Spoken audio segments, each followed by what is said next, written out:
ಬೋನ್ ಮಿಲ್ನ ಯಾವುದರಿಂದ ಮಾಡ್ತಾರೆ ಅನ್ನೋದನ್ನು ನೋಡೋಣ. ಸತ್ತೋಗಿರೋ ಪ್ರಾಣಿಗಳ ಮೂಳೆಗಳಿಂದ ಈ ಬೋನ್ ಮಿಲ್ನ ಮಾಡ್ತಾರೆ. ಈ ಬೋನ್ ಮಿಲ್ನ ಮಾಡೋವಂಥ ಫ್ಯಾಕ್ಟ್ರಿಗಳೇ ಇರುತ್ತೆ. ಮೂಳೆಗಳನ್ನ ಹೈ ಟೆಂಪ್ರೇಚರಲ್ಲಿ ಸ್ಟೀಮ್ ಮಾಡ್ತಾರೆ. ಸತ್ತೋಗಿರೋ ಪ್ರಾಣಿಗಳಲ್ಲಿರೋ ಬ್ಯಾಕ್ಟೀರಿಯಾ ಆಗಿರ್ಬೋದು ಅಥವಾ ಜರ್ಮ್ಸ್ ಆಗಿರ್ಬೋದು ಅಥವಾ ಯಾವುದೇ ರೋಗಗಳೇನಾದರೂ ಇದ್ದರೆ ಅದೆಲ್ಲ ಪೂರ್ತಿ ನಾಶ ಆಗೋದಕ್ಕೆ ಸ್ಟೀಮ್ ಮಾಡ್ತಾರೆ. ಆಮೇಲೆ ಅದನ್ನು ಪೌಡರ್ ಮಾಡ್ತಾರೆ. ಹೀಗೆ ಈ ರೀತಿ ಬೋನ್ ಮಿಲ್ ಮಾಡೋವಂಥ ಫ್ಯಾಕ್ಟ್ರಿಗಳೇ ಇರುತ್ತೆ. ಇವಾಗ ನೀವು ಅಂದ್ಕೋಬೋದು, ಫಾಸ್ಫರಸ್ ಜಾಸ್ತಿ ಇರೋವಂಥ ಯಾವುದೇ ಫರ್ಟಿಲೈಸರ್ನ ಹಾಕ್ಬೋದಲ್ವಾ, ಈ ಬೋನ್ ಮಿಲ್ಲೇ ಯಾಕೆ ಹಾಕಬೇಕು ಅಂತ ನೀವು ಅಂದ್ಕೋಬೋದು. ಆದರೆ ಈ ಬೋನ್ ಮಿಲ್ ಆರ್ಗ್ಯಾನಿಕ್ ಆಗಿರುತ್ತೆ. ಇದರಲ್ಲಿ ಯಾವುದೇ ರೀತಿ ಕೆಮಿಕಲ್ಸ್ ಇರಲ್ಲ. ಹಾಗೆ ನಾವು ಇದನ್ನು ಗಿಡಗಳಿಗೆ ಕೊಟ್ಟಾಗ ಗಿಡಗಳು ತುಂಬ ಚೆನ್ನಾಗಿ ಇದನ್ನು ಅಬ್ಸರ್ವ್ ಮಾಡ್ಕೊಳ್ಳುತ್ತೆ.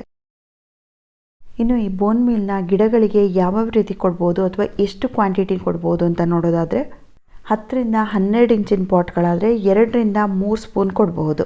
2ರಿಂದ 3 ಸ್ಪೂನಿಗಿಂತ ಜಾಸ್ತಿ ಕೊಡಬಾರ್ದು.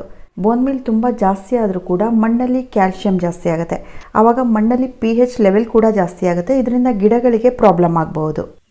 10 ಇಂಚಿಗಿಂತ ಚಿಕ್ಕ ಪಾಟ್ಗಳಾಗಿದ್ದರೆ 6 ಇಂಚ್ ಅಥವಾ 7 ಇಂಚಿನ ಪಾಟ್ಗಳಾದರೆ 1 ಸ್ಪೂನ್ ಹಾಕ್ಬೋದು. ಪದೇ ಪದೇ ಈ ಬೋನ್ ಮಿಲ್ ಫರ್ಟಿಲೈಸರ್ನು ಕೊಡಬಾರ್ದು. 2 ತಿಂಗಳಿಗೆ ಒಂದು ಸಲ ಕೊಟ್ಟರೆ ಸಾಕಾಗುತ್ತೆ.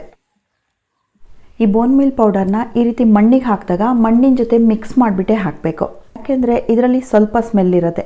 ಮನೆಯಲ್ಲಿ ಪೆಟ್ಸ್ ಇದ್ದಾಗ, ನಾಯಿಗಳಿದ್ದಾಗ ಇದರ ಸ್ಮೆಲ್ಲಿಗೆ ಬಂದುಬಿಟ್ಟು ಈ ಫರ್ಟಿಲೈಸರ್ನ ತಿನ್ನುತ್ತೆ. ಹಾಗಾಗಿ ಇದನ್ನು ಈ ರೀತಿ ಮಣ್ಣಿನ ಜೊತೆ ಮಿಕ್ಸ್ ಮಾಡಬೇಕು. ಪಾಟ್ಗಳಲ್ಲಿ ಮೇಲೆ ಕಾಣೋ ಹಾಗೆ ಬಿಡಬಾರ್ದು. ಇದಕ್ಕಿಂತ ಈಸಿ ಅಂದರೆ ನೀರಲ್ಲಿ ಕರಗಿಸ್ಬಿಟ್ಟು ಹಾಕ್ಬೋದು. 1 ಲೀಟ್ರ್ ನೀರಲ್ಲಿ 1 ಸ್ಪೂನ್ ಬೋನ್ ಮಿಲ್ನ ಮಿಕ್ಸ್ ಮಾಡಿಬಿಟ್ಟು ಹಾಕ್ಬೋದು. ಪೌಡರ್ನ ಹಾಕೋದಕ್ಕಿಂತ ಈ ರೀತಿ ನೀರಲ್ಲಿ ಕರಗಿಸಿ ಹಾಕೋದು ತುಂಬ ಈಸಿ ಮೆಥಡ್.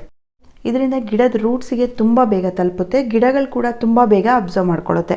ಎಷ್ಟೋ ಸಲ ಗಿಡಗಳು ತುಂಬ ಡಲ್ ಆಗಿರುತ್ತೆ, ಕ್ಯಾಲ್ಶಿಯಂ ತುಂಬ ಕಡಿಮೆ ಆಗಿರುತ್ತೆ, ಗಿಡಗಳ ಗ್ರೋತೇ ಇರಲ್ಲ. ಕೆಲವು ಗಿಡಗಳು ತುಂಬ ಸ್ಲೋ ಆಗಿ ಬೆಳೀತಾ ಇರುತ್ತೆ. ಹೂ ಬಿಡೋ ಗಿಡಗಳಾದರೂ ಕೂಡ ಎಲ್ಲೋ ಒಂದೊಂದು ಹೂ ಬರ್ತಾ ಇರುತ್ತೆ, ಯಾವಾಗಲೂ ಹೂ ಬರ್ತಾ ಇರಲ್ಲ. ಇದನ್ನು ನಾವು ಗಿಡಗಳಿಗೆ ಕೊಟ್ಟಾಗ ತುಂಬ ನಿಧಾನವಾಗಿ ಇದು ರಿಲೀಸ್ ಮಾಡುತ್ತೆ. ದನದ ಗೊಬ್ಬರ ಹೇಗೆ ತುಂಬ ನಿಧಾನವಾಗಿ ಸ್ಲೋ ರಿಲೀಸ್ ಫರ್ಟಿಲೈಸರ್ ಆಗಿ ಮಿಲ್ ಫರ್ಟಿಲೈಸರ್ನ ಕೂಡ ಗಿಡಗಳು ತುಂಬ ನಿಧಾನವಾಗಿ ಅಬ್ಸರ್ವ್ ಮಾಡ್ಕೊಳ್ಳೋದು, ತುಂಬ ಬೇಗ ರಿಸಲ್ಟ್ ಸಿಗುತ್ತೆ.